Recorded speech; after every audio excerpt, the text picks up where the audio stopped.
Күйөөмдү даватка чыгаруучу волшебный сөз айтыңызчы. Же өзү чыкпайт, же мага уруксат бербейт чыкканы. Бир туугандарым дайым чыгышат. Мени да алып чыгып келгилери келет. Бирок күйөөмдөн көз каранды болуп калам. Эми билбейм, мен мындай волшебный сөздү да билбейм. Караңыздар да, даватка эмне үчүн чыгат өзү?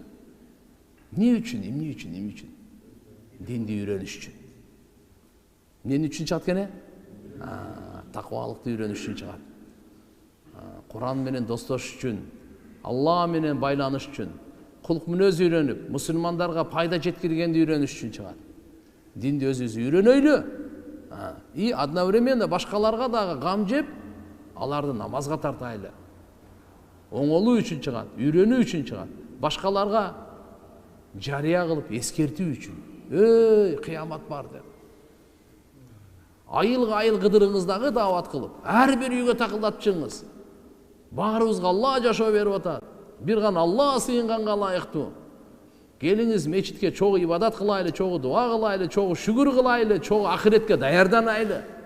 Ахирет бар, эсеп китеп бар, бейиш тозок бар деп. Ким айтат анан сиз чыкпасаңыз? Баарыбызда дордойдо жүрө берсе ким чыгат анан? Үйдө отура берсек анда. Биздин динибизди ким ойлойт анда?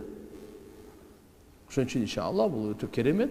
Мына эми мен колумдан келген волшебный сөз ушул эми. Аракет кылайлы жолу. Бул өтө маанилүү иш.